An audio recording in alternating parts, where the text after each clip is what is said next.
Baik, karena waktu sudah menunjukkan 8.45, langsung saja kita mulai pembelajaran. Bagi teman-teman bisa di-on cam kan ya kameranya agar saya melihat kehadiran dari teman-teman. Baik, bismillahirrahmanirrahim. Assalamualaikum warahmatullahi wabarakatuh.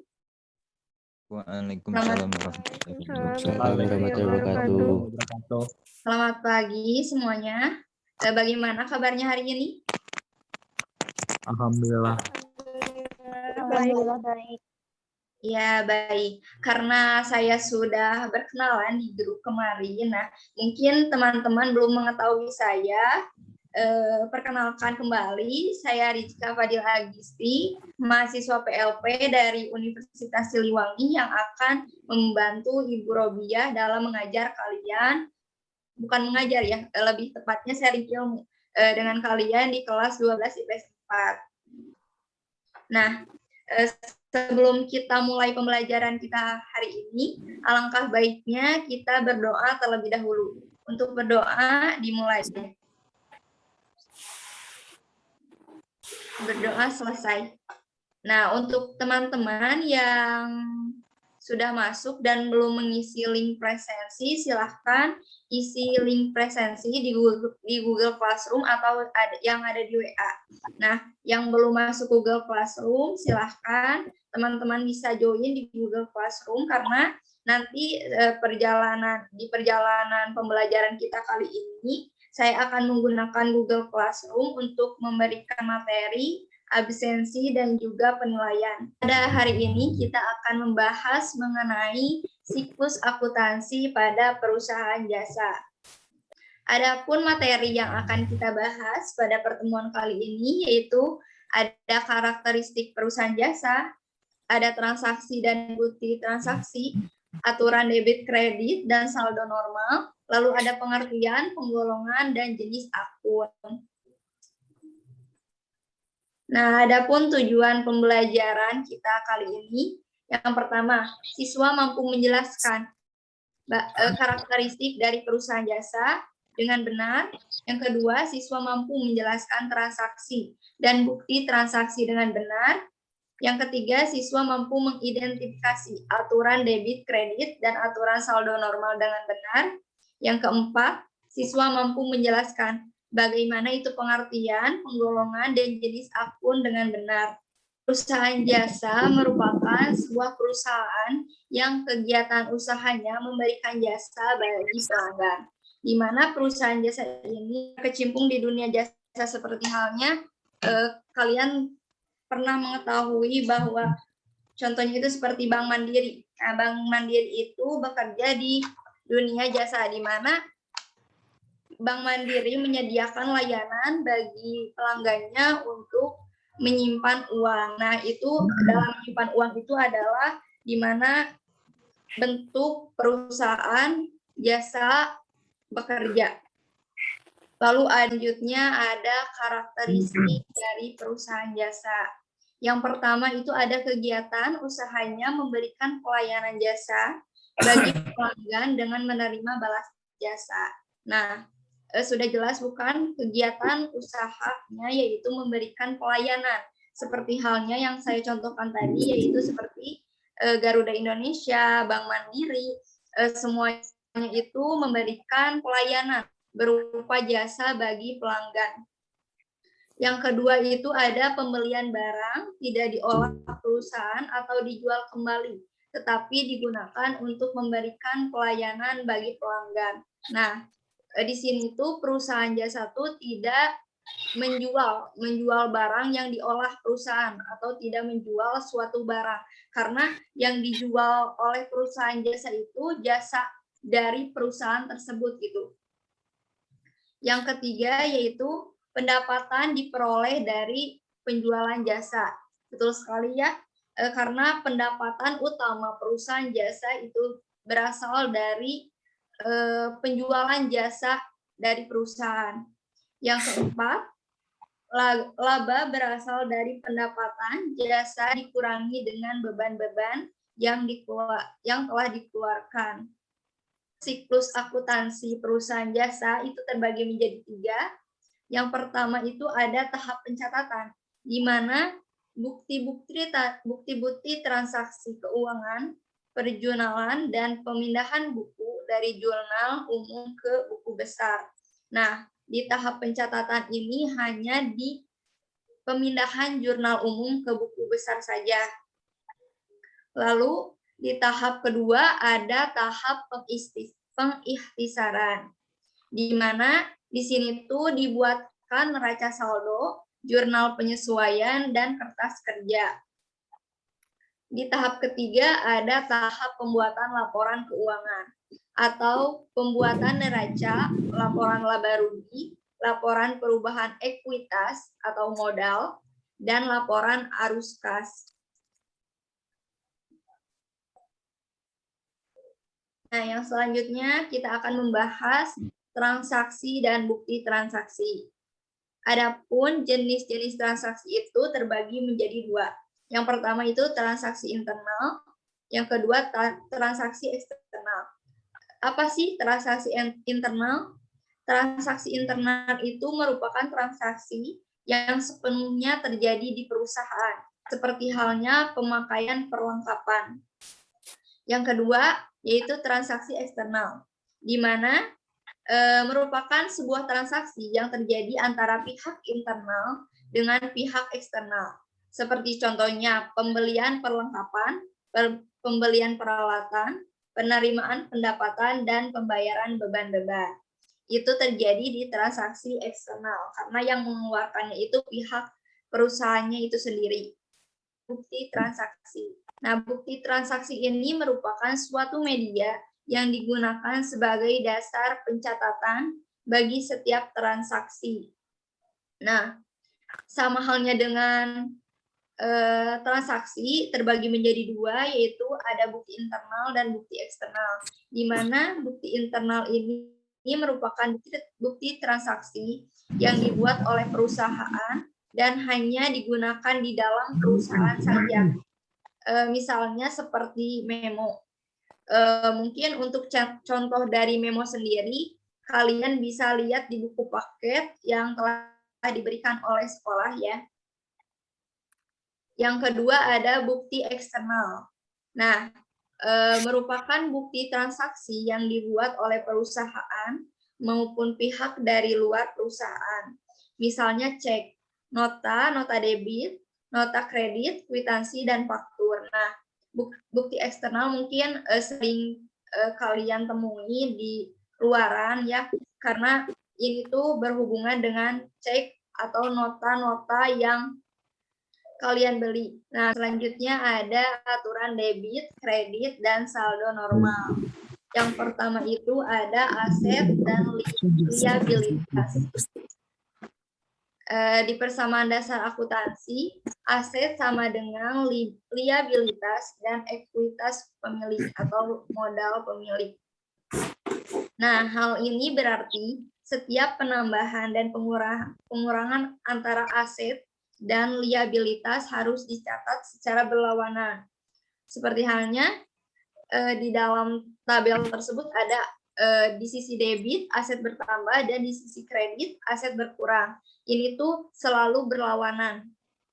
Dan jika liabilitas berkurang di sisi debit, maka liabilitas itu bertambah di sisi kredit. Sebelumnya ingin bertanya terlebih dahulu, apakah saya menjelaskan terlalu cepat atau sudah mudah dipahami? Ya, baik. Terima kasih. Itu ada ekuitas pemilik, di mana ekuitas pemilik itu bertambahnya akibat investasi dan pendapatan yang didapatkan. Nah, dan jika menurun disebabkan karena adanya penarikan sejumlah uang oleh pemilik perusahaan. Nah, ini tuh jadi si ekuitas itu bertambah akibat adanya investasi dan pendapatan yang didapatkan oleh perusahaan dan berkurang jikalau pemilik perusahaan ini menarik sejumlah uang dari perusahaan tersebut. Nah, dalam pembukuan berpasangan akan muncul akun dari masing-masing transaksi. Seperti halnya modal pemilik akan bertambah karena adanya investasi dari pemilik. Jadi jika di debit modal berkurang dan di sisi kredit modal bertambah. Nah, sedangkan prive modal akan berkurang karena adanya prive pengambilan pribadi oleh pemilik.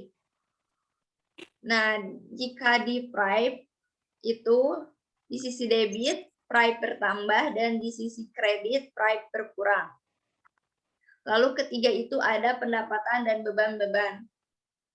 Pendapatan yang diterima akan menambahi modal, sedangkan beban yang diterima dapat mengurangi modal.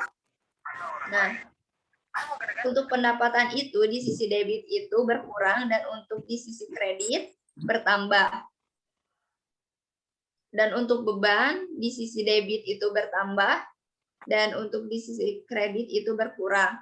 Karena di akuntansi itu pasti saling berhubungan atau saling melengkapi. Jadi misalnya di debit modal berkurang, lalu di kredit pasti modal bertambah. Setiap transaksi pasti seperti itu. Boleh di next ya, saldo normal. Apa sih saldo normal?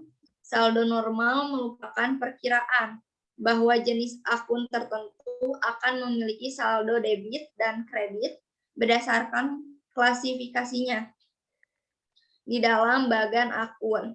Nah, saldo ini biasanya akan berpengaruh terhadap pertambahan atau berkurangnya jumlah satu rekening. Nah, saldo normal pendapatan berada di sebelah kredit dan saldo normal beban berada di sebelah debit. Selanjutnya kita akan membahas mengenai pengertian, penggolongan, dan jenis akun, di mana akun sendiri merupakan suatu media yang digunakan untuk mencatat transaksi melalui jurnal atau tanpa jurnal untuk perubahan dari aset, kewajiban, ekuitas atau modal, pendapatan, dan beban. Adapun pengelompokan dari akun sendiri itu ada untuk aktiva atau aset adalah semua kekayaan yang dimiliki oleh perusahaan jasa dan memberikan manfaat secara ekonomis pada masa yang akan datang. Yang kedua ada kewajiban atau hutang. Nah, hutang ini merupakan hutang perusahaan masa kini akan timbul dari peristiwa masa lalu dan harus diselesaikan di masa depan. Nah, dan biasanya hutang ini selalu muncul karena perusahaan ini biasanya tidak mendapatkan atau jarang sekali mendapatkan modal dari modal pribadi. Karena modal pribadi itu cukup minim dan jikalau perusahaan ingin melebarkan sayapnya, maka perusahaan biasanya melakukan peminjaman baik di bank atau dari perusahaan lain agar perusahaannya itu semakin berkembang. Yang ketiga itu ada modal atau ekuitas. Nah, hak pemilikan atas harta perusahaan yang merupakan kekayaan bersih, yaitu selisih antara harta dan hutang. Nah, modal sendiri itu biasanya menjadi modal awal dari perusahaan jasa itu sendiri yang terjauh dari kekayaan antara harta dan hutang. Jadi ini tuh dipisahkan, modal itu dipisahkan dari harta dan hutang. Yang keempat itu ada pendapatan. Nah, semua hasil yang diperoleh oleh perusahaan dalam melakukan usahanya yang mengakibatkan bertambahnya aset. 5 itu ada beban. Nah, di sini berkurangnya nilai aktiva atau bertambahnya kewajiban yang mengakibatkan penurunan ekuitas modal yang tidak berhubungan dengan penarikan dan pembagian laba kepada penanaman modal. Akun itu terbagi menjadi 4. Ada kode numerik, kode desimal, kode mnemonik, dan yang keempat itu ada kode kombinasi huruf dan angka. Lalu apa sih kode numerik itu sendiri? Kode numerik adalah cara pemberian kode akun dengan menggunakan nomor-nomor yang dimulai dari angka 0 sampai dengan angka 9 gitu. Hanya ya kode numerik itu berkaitan dengan angka-angka. Yang pertama itu ada kode nomor berurutan, di mana di akun ini akan diberikan kode berupa nomor yang berurutan. Biasanya dimulai dari nomor 1 sampai 100 atau sesuai dengan yang diinginkan oleh perusahaan itu sendiri. Yang kedua ada kode kelompok, di mana jenis pengkodean ini menggunakan kode numerik yang disesuaikan dengan kelompok akun. Tiga ada kode blok. Nah, pengkodean ini itu dilakukan dengan pemberian blok nomor pada kelompok akun, golongan akun, dan jenis akun. Yang kedua, kode desimal.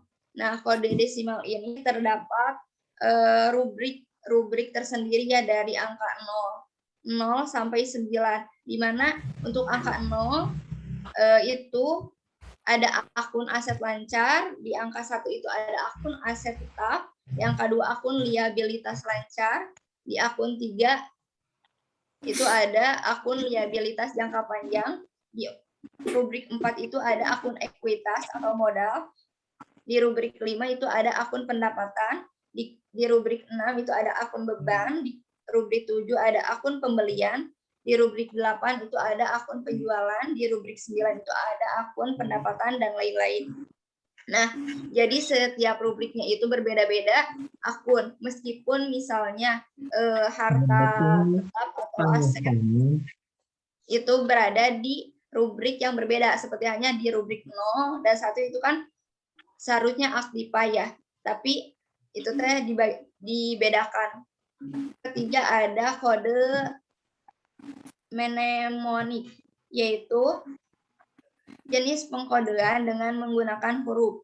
Contohnya A untuk aset, AL untuk aset lancar. Jadi ini tuh berkaitan dengan kodenya itu disesuaikan dengan kata-kata dari setiap akun. Yang keempat itu ada kode kombinasi huruf dan angka. Nah, di sini tuh menggunakan kombinasi antara huruf dan angka merupakan perpaduan dari kode numerik dan mnemonik. Jadi di kodenya itu ada angka dan ada huruf. Seperti halnya itu AL, misalnya aktiva lancar 01. Jadi AL 01 untuk aktiva untuk aset lancar. Nah, bagi teman-teman untuk pertemuan selanjutnya ini bisa ya buat yang belum masuk di Google Classroom bisa masuk ke sini. Nah, mungkin itu saja yang bisa saya sampaikan. Bagi teman-teman yang ingin bertanya, boleh. Apakah sudah dimengerti materi yang setelah saya jelaskan barusan? Bagaimana? Apakah ada yang ingin ditanyakan mengenai karakteristik transaksi dan bukti transaksi, lalu ada aturan debit kredit, lalu ada pengertian penggolongan dan jenis akun. Apakah sudah dimengerti? Kalau tidak ada, saya akan bertanya ya kepada Regiana Ainul Yakin. Bagaimana sih setelah tadi belajar bagaimana karakteristik dari perusahaan jasa? Karakteristik perusahaan jasa menurut pemahaman Regiana itu seperti apa? Untuk 10 menit karena kita sampai 9.30 ya. Untuk 10 menit yang akan datang kalian bisa merumuskan kesimpulan dari materi kita pada hari ini. Dan jangan lupa untuk jika ada informasi di grup, silahkan kalian bisa jawab ya. Apapun itu pertanyaan dari saya atau kita sifatnya interaktif. Kalian tidak usah segan terhadap saya karena kita sama-sama sedang belajar untuk bisa mendapatkan ilmu dari kalian dan kalian juga bisa mendapatkan ilmu dari saya. Amin.